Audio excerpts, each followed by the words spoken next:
მოგესალმებით, ეთერშია გადაცემა კვირის აქცენტი, მე თემოინა სარიძე ვარ, გამოცემა ბათუმელების და ნეტგაზეთის თანადამფუძნებელი და დირექტორი, ჩვენი კოლეგა მზია ამაღლობელი დააკავეს, ჩვენ სამცხე-ჯავახეთში მომუშავე მედიის წარმომადგენლებმა არაერთხელ გამოვხატეთ მზიას მიმართ სოლიდარობა და დღევანდელი ჩვენი გადაცემაც ამ მიზანს ემსახურება.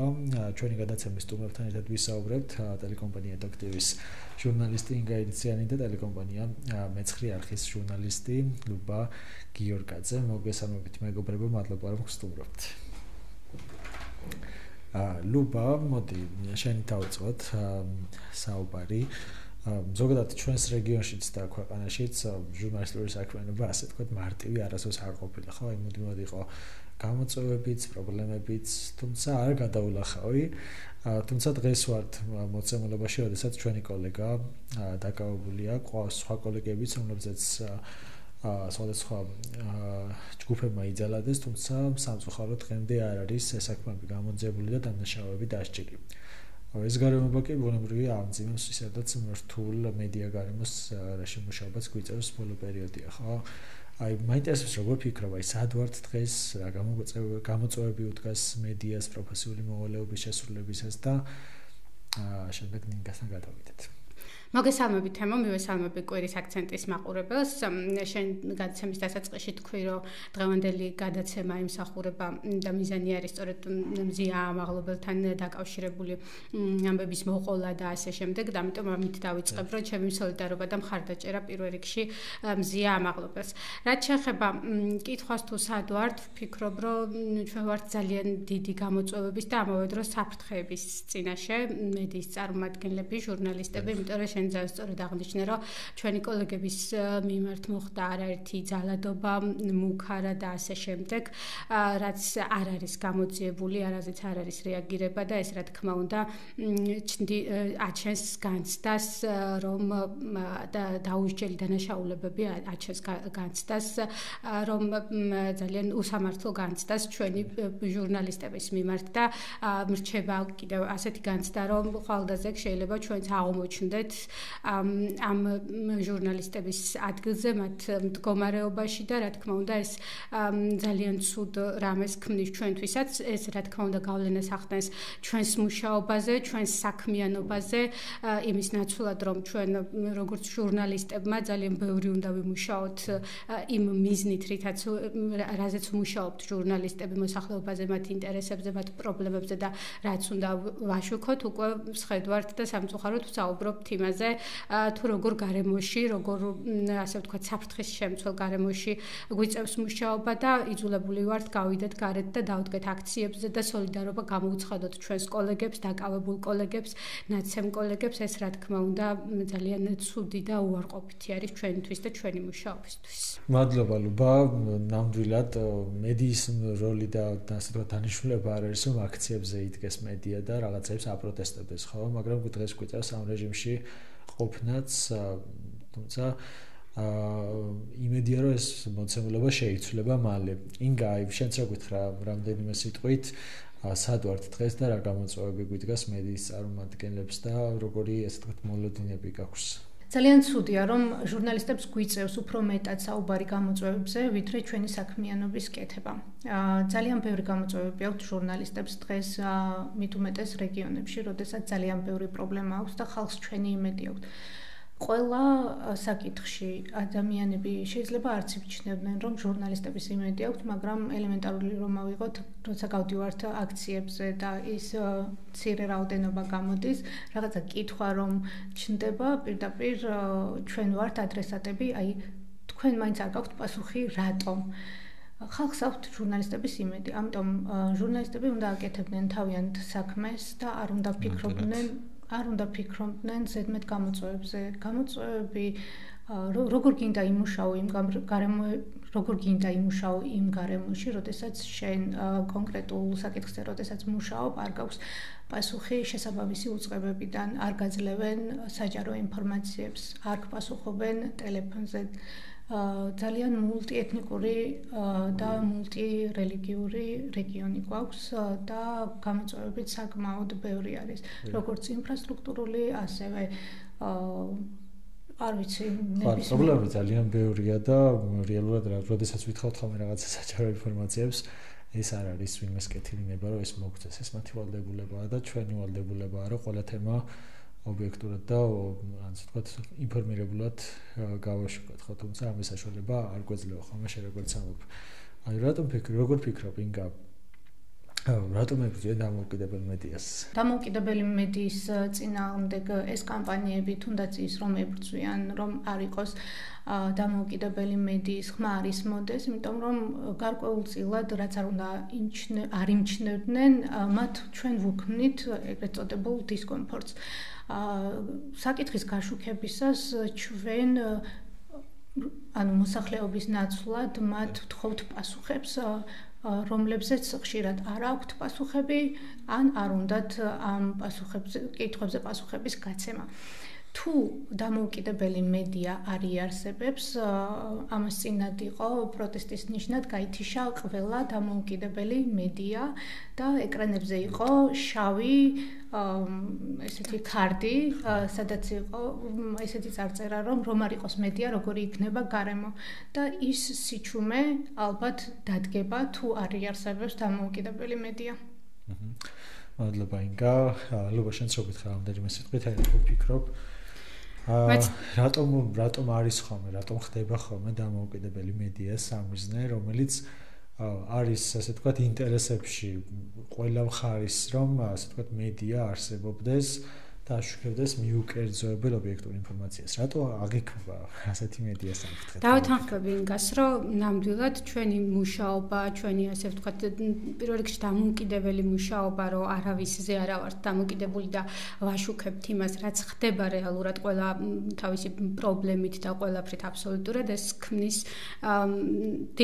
დისკომფორტს და სწორედ ასე ვთქვათ ამ დისკომფორტის ჩახშობას ასე ვთქვათ და ეს არის მთავარი მიზეზი, რადგან თუ არ იქნება დამოუკიდებელი მედია, ისე იქნება ყველაფერი, როგორც მაგალითად სურს მთავრობას ყველა ილაპარაკებს ერთ ხმაზე, არ იქნება განსხვავებული აზრი, ჩვენ ვერ შევქმნით საზოგადოებაში განსხვავებულ აზრს და ეს რა თქმა უნდა იქნება ძალიან ცუდი, აისახება ძალიან ცუდად რიგით მოსახლეობაზე, ძალიან ასე ვთქვათ ინფორმაციულ ვაკუუმში მოექცევიან და ძალიან ბევრი შეიძლება ვისაუბროთ ზოგადად დამოუკიდებელი მედიის როლზე, თუმცა მხოლოდ იმას ვიტყვი, რომ დამოუკიდებელი მედია აუცილებელია, სხვა შემთხვევაში მართლა სიბნელე იქნება, როგორც ეს უკვე ამ აქციამ აჩვენა კიდეც 3 საათის განმავლობაში იყო აბსოლუტურად ხო, ყველა ვებგვერდი თუ მაუწყებელი კრიტიკული და დამოუკიდებელი მაუწყებელი გათიშული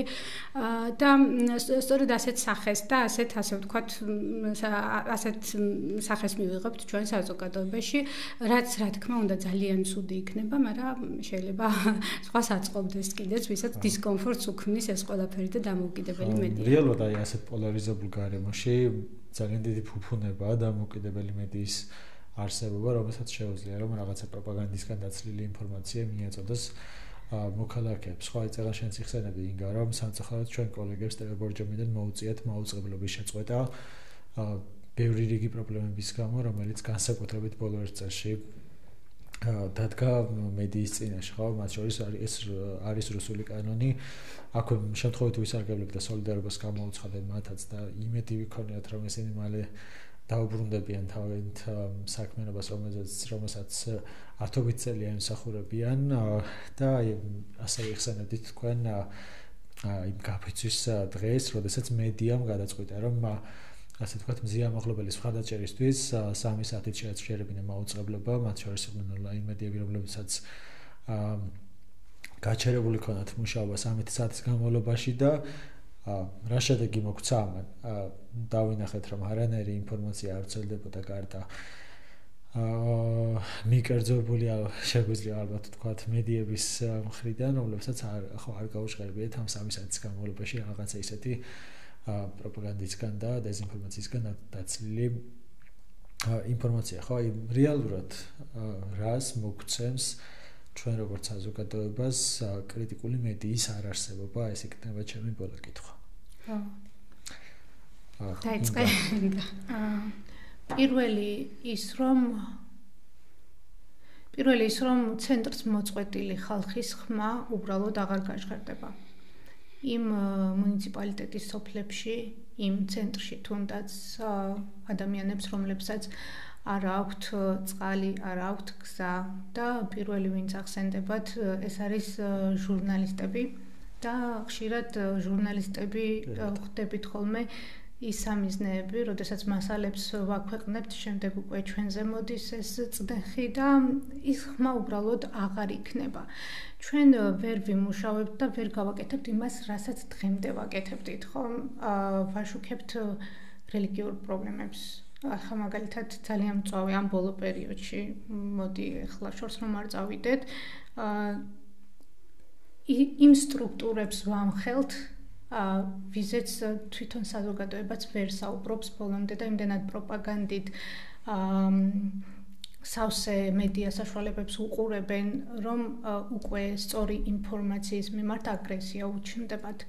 ჩვენ თუ არ ვიმუშავთ და ჩვენ თუ არ მივაწოდებთ ხალხის მიერ გაშღერებულ პრობლემებს, უბრალოდ გარემო იქნება ერთფეროვანი.